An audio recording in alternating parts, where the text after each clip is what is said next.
All right, good morning, good afternoon, good day, beautiful people, whatever time it is you might be watching this video. Today is the 27th of May, meaning it's the third week of prep.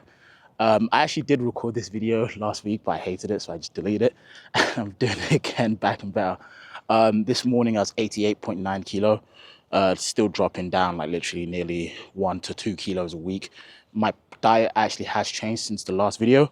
It's still the same meal plan. It's just that from when I eat my post-workout meal at the gym to literally bedtime, there's no more carbs. So it's literally just straight protein, fats, and like veg. There's still carbs, like pineapple and stuff, but that doesn't really count as like anything serious. So I'm not going to do an album of the day in the morning. I'm going to do it when I'm in the gym because I feel like this album is going to be a bit more suitable to training. And I'm going to take you guys through a leg day today. It's not, what I word it. I also want to talk a bit about how I'm kind of training my legs, simply because I've always had really bad knee problems and it's always like heightened in prep. So talking you guys through how I'm trying to train my tendons' response to load and ability to adapt to heavier loads is something that I've been finding really like crucial to help, especially with my pec tendon. And so this kind of training it's kind of training tempo methodology is really beneficial if you struggle with any sort of tendon pain. So check it out. I've got about 5K steps to do. So I'm gonna finish off this walk and then train. All right, so over the past couple days, I've been getting deeper and deeper into the heath, and I found this bench with a really nice view. So I've been sitting here reading recently, really enjoyed this part. And I've been reading since the last video, Thus Spoke Zarathustra. And it's a very different book, or should I say novel, than anything I've read before. It's very like poetically written, and it's really interesting. Big shout to Dexter for putting me on. And he kind of uses this character Zarathustra as a mouthpiece to critique his current time period in like the 1800s or whatever. But it's still very fitting today, and I think it will be fitting for a long time, as he critiques institutions that box in human creativity and human like guiding your own like path and deciding your own future for you. Certain things like the state, religion, idolization of characters and figures, and I find it all very interesting. I like as well that he doesn't necessarily demand you follow the ideals or rigid thinking that this Zarathustra character implies. He kind of wants you, or from my interpretation, wants you to read it and come to your own conclusion as to how valid the things he's saying as his critiques are. Basically, like it's not asking you to blindly follow, but asking you to create your own ability to decide and determine, basically. And there's a quote in here he uses. He goes, "Man is a rope stretched between the animal and the Übermensch, a rope over an abyss. What is great in man is that he's a bridge and not a goal. What is lovable in man is that he's an overgoing and a going under."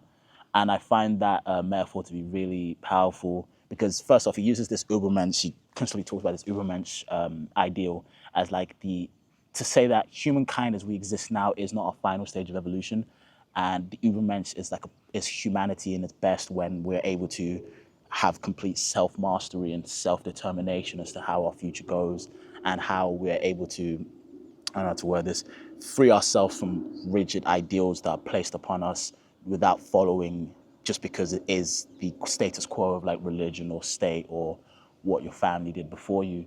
And I like the idea of being the rope between our basic animal instincts and this Übermensch because we're constantly on our own journeys of like, as we like grow up and as we like, as we grow up and mature, we're constantly always being forced to either push further through this tightrope, go backwards, or fall down. And I think it's pretty interesting. And I like that what is good about us is that we're not perfect. We're not there yet. We're all not there yet. But we have the ability to go over and continue to push through that. And yeah, it's just pretty cool. He critiques and talks about all types of things, things like the marketplace of his time period. Like he's just generally just like through this character just critiquing all these different types of his contemporary life, and find it pretty interesting because you can always draw parallels with our time period, and you'll be able to in like 50 years still, probably 200 years still. So definitely a classic and pretty cool book. Enough rambling. I'm gonna train legs and surpass my current state of of human. I swear to you, I didn't carve into this bench, but like that's a TE, bro. Look, like that's a T, and then that's the E, bro. This bench was made for me. This is my bench. But I can't say how much I love the heath. I love this place, man. A couple of days ago, I walked all the way from one entrance into another, and then there's still like 4 different quadrants I haven't actually been able to explore yet. So one of these days, it's my goal during prep to just get like 60,000 steps and just like circumnavigate this whole thing and chart it down or some shit. But it's cool, man. I love it here. Today's album of the day, we have Friend or Foe by Lancey Foe. Let's get into it.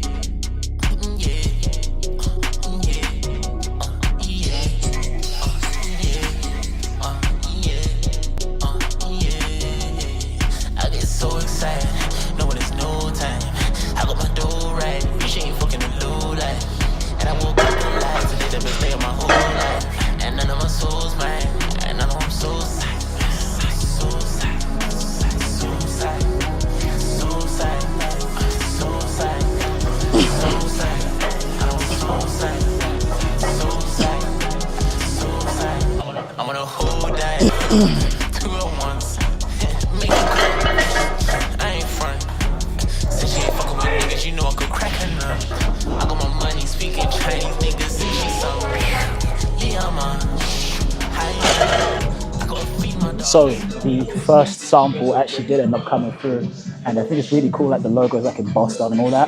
I want to say thank you to everyone that actually ended up following the Instagram when I posted about it, and it's like sending a bunch of messages. I'm super excited for these. They should be coming in around July, waiting to have the full order like fully made and shipped over. So it should be like July, late mid kind of time period, but look out for that. I'm also pissed. I used to have a seatbelt to keep my like hips in place during this movement, but someone stole it, so now I'm using seatbelts to like anchor myself down and pull down for all mercy. But side by side, yeah. My bitch about to blow like she was kind of bright, yeah. Long CP5 for my nigga, I'm twice your size, yeah. Tell me who I'm scared of, they can die tonight, yeah. I'm living like I'm already in my second life, yeah. Sex, money, murder to the day I die. Kill or be killed even when you pay the price. I get so excited, knowing there's no time. I got my do right, bitch ain't fucking the low life. And I woke up alive to get the best day of my whole life. And I'm so sad,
Alright, so the session is done.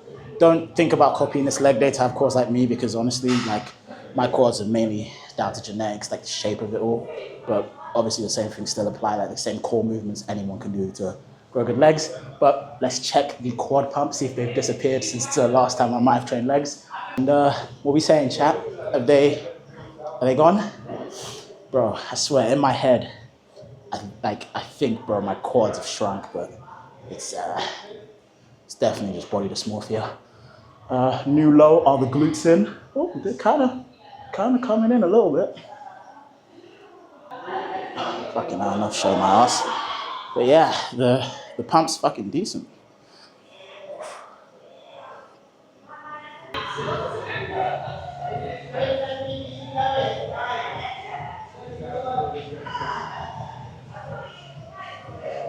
So I'm getting cardio done. Still do cardio after leg day. I just kill time a little bit to let some blood leave my quads and everything, and just get on with it because I have to do it 5 times a week. And I honestly really can't be fucked to do it on a rest day. So this is the 3rd cardio session of the week, aiming for 130 or above BPM on average. Alongside that, I don't count this on my steps. Alongside that, on average, I'm averaging around 18 to 20,000 steps a day. So that's why we're just pulling off a ton of weight, even while eating quite high, because my activity level is just through the roof. I forgot to actually speak about what I was talking about with like my tendons and stuff. I'm not sure if the sets come out pretty good, but what I'm trying to do is keep a 4-second count on my eccentrics and pause at the bottom before trying to change direction and control that change in direction. Because prior to, I wasn't thinking too much about that. I was kind of just chasing numbers.